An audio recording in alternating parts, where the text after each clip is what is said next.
stretch your legs a little at the break. Got a nice drink. This is good. So show of hands. Who here wants to sell something or is selling something?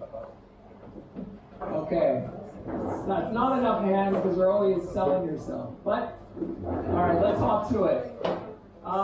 Scaling sales of a product that customers need. What problem are you solving?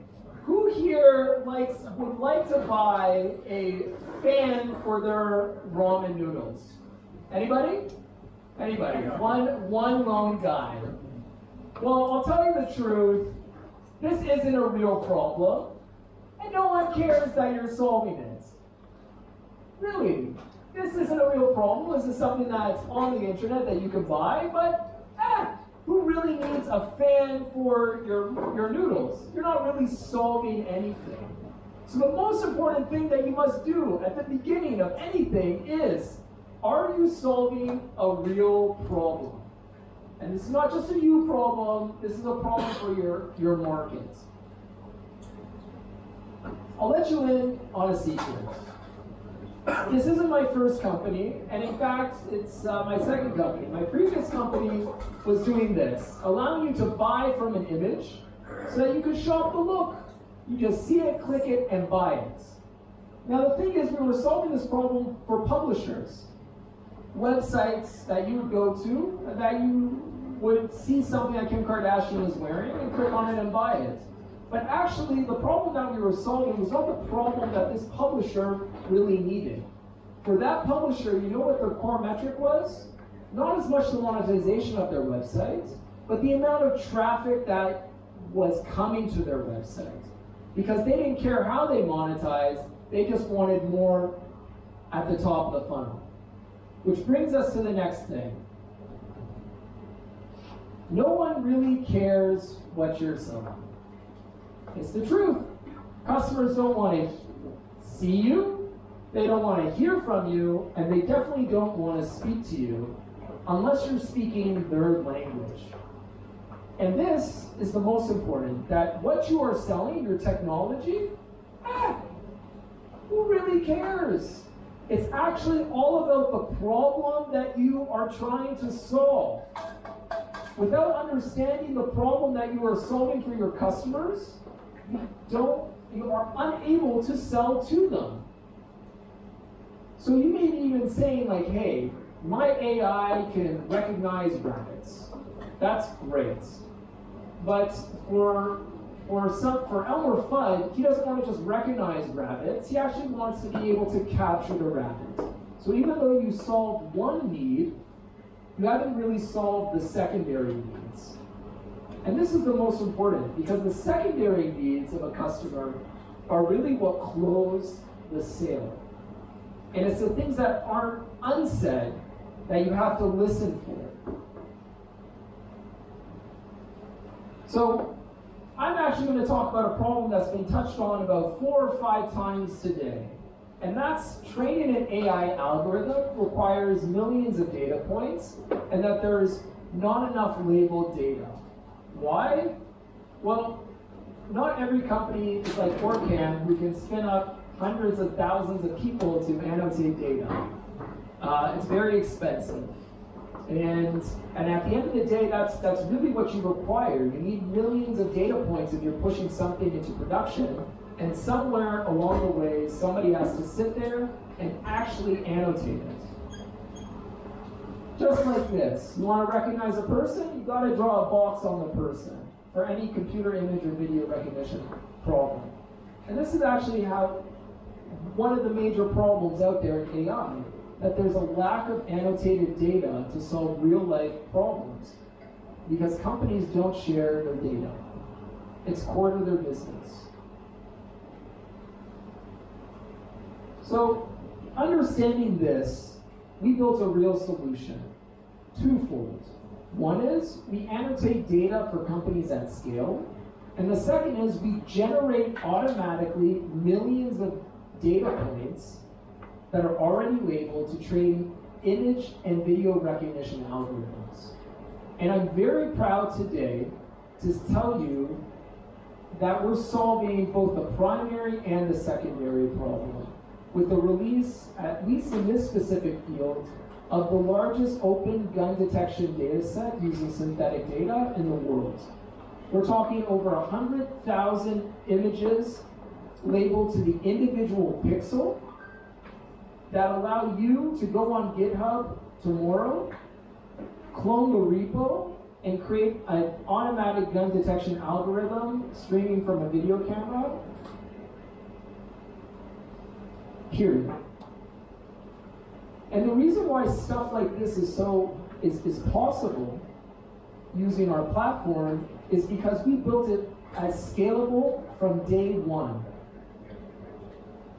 Using hyper-realistic 3D models like this, we're able to generate the semantic map, which is the pixel-perfect annotation map, as well as the depth map, as you all know from a Connect or AR/VR mapping solution, to actually provide you the data that you require. And of course, our algorithm, our platform generates so much more. You can use it for people tracking, facial recognition, in-store shopping, analytics of vehicles, and the like. The core thing that we were actually solving for was not just the bounding box, which is what the customer says they want, but what they really want is as much data about what they're trying to recognize as possible. So when you talk about sales, it's important to understand what are you really solving for, and are you solving for the unstated things? Like, okay, that's nice, you can transcribe data, but can you do it at scale and accurately? That's really what the customer wants. Is it cheaper than the alternatives? Is it faster? Does it solve my real need? And sometimes the customer doesn't even know that they need a product and you have to educate them. But when you understand what their problem is, why, that's all the magic that it takes. It's understanding the real problem of your customer.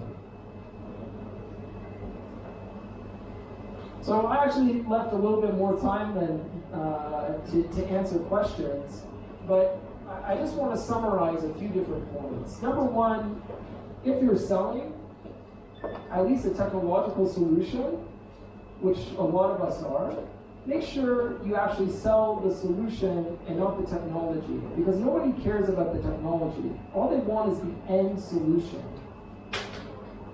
So that's number one. Number two, just be nice. I know it's a crazy thing, but really just put yourself out there and understand that people who you're speaking to are people, and they don't want to be sold on anything. They want to just understand and learn about what you're doing. And if you come across like mean or rough or anything, it's pretty tough.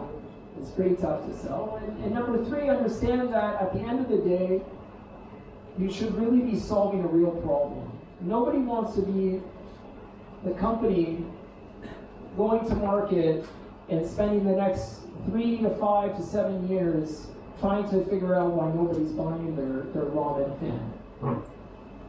Thank you.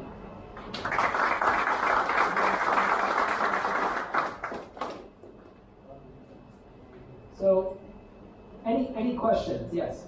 Can you go on this slide? Yes. Yeah. Okay, so I understood what you're solving. Okay, I can guess how you're solving it, but what's the business product you're selling? Who you're selling? So particularly our platform is being sold at startups and enterprises who are in the research and production phase of an image or AI-based solution for image or video recognition. Okay, so these are customers who already have a data annotation budget, and they may or may not be in production with an image and video recognition solution. And what we're solving for them is they know they have gaps. They know that they don't have enough data. They know they need to have more data that's annotated in a scalable way. And we provide that to them at scale, either as a service or a SaaS-based platform to generate as much data as they require. Yes. Which kind of data do you have? Vision, maybe text also? So we like to say people, places, and things. So we're able to generate synthetic cities, living rooms, environments, any interior or exterior building from a security camera point of view or any point of view really, even a satellite point of view or even a drone. So cities, rural areas, interior homes. We're able to create people doing over 50,000 different actions in our environment. So if you're doing an action detection algorithm, it's a perfect use case, as well as generating all sorts of density of people or cars or any type of thing. So, yes. All your data is like non-realistic, or you have also real videos? So we have two different sections of the company. One is data annotation as a service. That involves data sourcing. So for some of our partners, we actually source the data for them. This is videos of different actions. We also employ hundreds of people who can do all sorts of different actions and film videos for uses. So we have real people doing real things, and then we have synthetic people doing whatever you can imagine. And the reason why synthetic data works at the fundamental level is because it's good enough for the AI algorithms and neural networks to actually recognize. Mostly everything that a neural network sees is downsampled anyways. And the IP that we built into our platform is all sorts of hidden features that make our synthetic data amenable to the neural network to actually learn. And as part of this that we're releasing, we're also releasing an empirical paper that you can see the results and replicate the results as many times as you want to actually see the uptick from open source algorithm that does gun detection before and after you add synthetic data. So I think you basically have all the algorithms inside like your company, but other companies just take the algorithms they need from you, something like that. They take the data. Yeah, they take the data. You already, like if you have their idea, you also could do this in your company. So my company's business is selling the platform, and your company's business is selling the solution. Because you have like for any great AI company, it comes down to, do you have proprietary data? Are you creating a data moat? And if you are creating a data moat, you're able to create your technology. The technology you'll be able to solve, but the other end of things is, do you have proprietary business relationships? And if you have proprietary business relationships, then you carried the flow forward. So my business is not in your relationships, or it's just providing you the data so that you can achieve what you need to achieve. Yes? What's your go-to-market strategy? High level. High level, we like to partner with great enterprises to help them sell us. So that's number one. Number two, because It's like integrators? so we work with integrators. We also work with Fortune 500s and startups alike.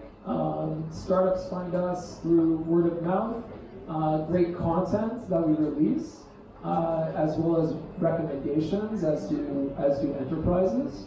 And the reason why it's effective is we're really solving the baseline need of lack of data, and we're riding the wave that the market is just growing and growing and growing and growing.